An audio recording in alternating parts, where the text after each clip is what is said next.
Hello language learners. I'm sure you've seen so many videos and articles and blog posts and things like that about learn a language by reading, learn a language by listening to music, learn a language by watching movies, learn a language in your sleep. And the message that I get from this stuff, and I don't know that that's kind of what these people are trying to say, or if it's just the implication that I get, is that learning a language is easy and effortless because all you have to do is this thing that you enjoy and you will learn the language. And you know, as a beginner language learner, I took that to heart, that all I have to do is turn on Netflix and watch movies and then I would learn Spanish. And that's not accurate at all. And that was also a really harmful idea for me to have. So for this video, I want to explain the concept of, learning a language through these really fun, effortless ways.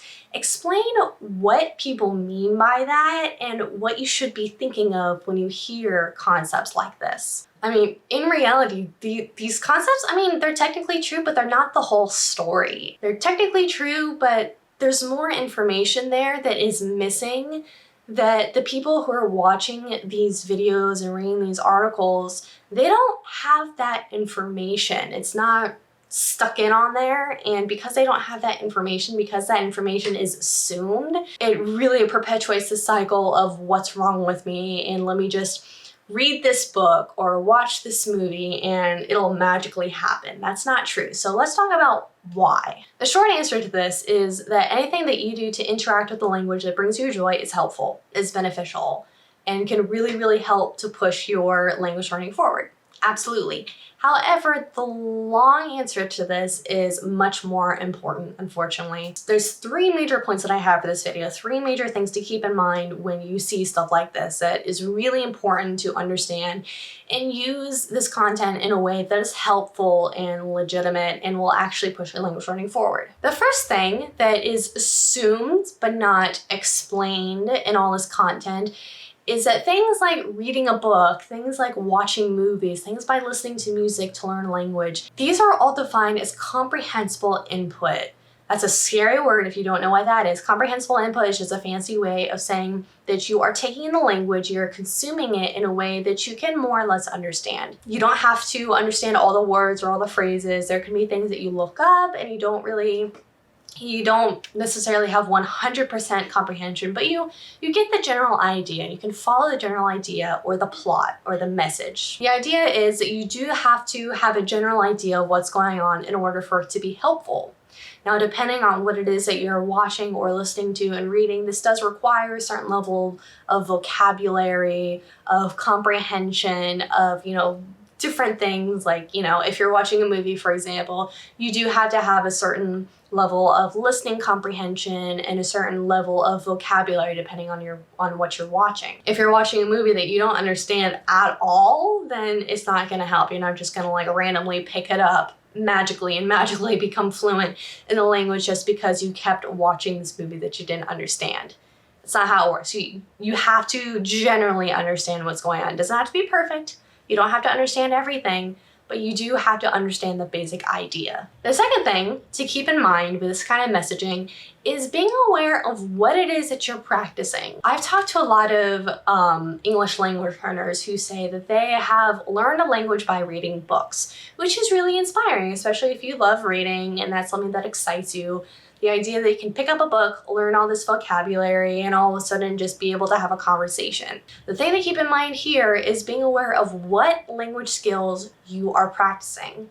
So there are 4 language skills. There's reading, writing, listening, and speaking. If you are reading books, you are reading, which is going to benefit your ability to read more and more content. And while it will benefit your speaking, while you may pick up vocabulary, you may pick up phrases, you may be able to understand different things, it is not speaking. It is not comprehension. So the simple statement of reading a book to be able to speak a language is inaccurate. That is not how any of this works. People can use things like the Big Bang Theory. That's what I've heard from most English language learners that I've talked to, that they watch the Big Bang Theory in order to learn how to speak Spanish. Not accurate. They picked up vocabulary, they picked up phrases, they even picked up, you know, a sense of humor, things like that, like an English, like an American sense of humor, but they didn't learn to speak. Speaking is a skill that needs to be worked on independently. So while everything benefits each other, while, you know, watching a movie or reading a book will benefit your speaking in some ways, it will not teach you how to speak completely. You still also need to be speaking. You know, a thing that I've realized, you know, talking to my clients is that communication is everything. And I'm not saying communication in the way that, you know, communicating in a foreign language, but when people talk about reading a book to learn a language, watching a movie to learn a language, they're not being specific in what they're communicating. That, you know, maybe they really upped their listening comprehension, which in turn helped their conversations because they could understand what people were saying better, which is part of learning a language. However, it is not the speaking part of learning a language. So it's really, really important that you understand that even if somebody isn't communicating that specifically, that is what they mean. And it's implied that that's what you hear and that's what you understand. But if you're like me, you did not understand that, and it really did you dirty. The third and final thing to keep in mind when hearing about learning a language from reading or watching a movie or something like that is that these activities are part of a language strategy. They are not the entire language strategy. So a language strategy is what resources you're using, what your routine looks like, you know, what it is that you're doing consistently over time in order to accomplish your goal of learning a language, whatever that means to you. So while the statement of reading a book to learn a language implies that all you're doing is reading and all of a sudden that's teaching you how to speak and have a conversation, that is not accurate. Reading a book is part of a strategy, maybe to pick up new vocabulary, like I said, maybe to, you know, understand contextually using the language. Part of a language strategy, not the entire language strategy. With this bullet point, there's the whole question of, oh, can you really learn a language while you sleep? No, if all you're doing is putting on an audio while you're unconscious, you're not going to learn how to have a conversation in a foreign language. That's not gonna happen. I'm sorry. I know it sounds amazing and easy and, you know, whatever, but it's just not accurate. However, sleep can be a powerful tool in learning a language. If you've ever tried to learn a difficult concept and got really frustrated and couldn't understand it, and then you took a break for a couple of days, came back to it, and all of a sudden magically understood it, that's sleep. That is called resting your brain and allowing your brain to process the information that you took in and make sense of it. If that is the manner in which you're using your brain in order to learn, I mean, that's great. That's healthy. You know, registering when your brain is tired and letting it sleep, letting it rest. More power to you. That's amazing. A lot of people don't do that. But you are not going to learn how to have a conversation in a foreign language simply by playing an audio clip, playing an audio while you're sleeping for 8 hours. That's not how it works. I'm sorry. The point is, remember that these entertaining activities, these activities that bring you joy, they are important and they are part of a successful language learning strategy, a strategy that you enjoy and be consistent with long term and continue with and enjoy and grow with. They are not the only part. You know, if you are at a more advanced level and you already have tons of experience with speaking and you really want to pick up vocabulary, for example, that's an excellent activity.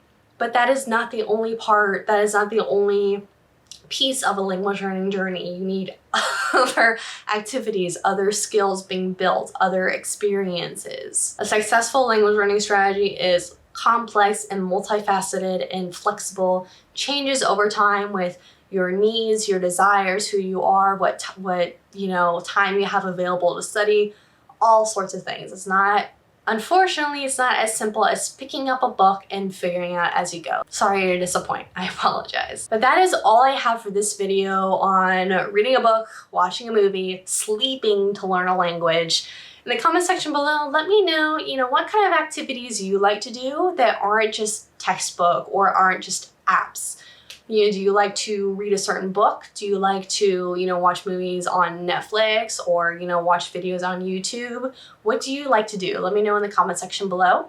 Otherwise, make sure you subscribe and hit the bell to be notified when I post a new video every Wednesday and Sunday. Have a wonderful day, and I will see you next time.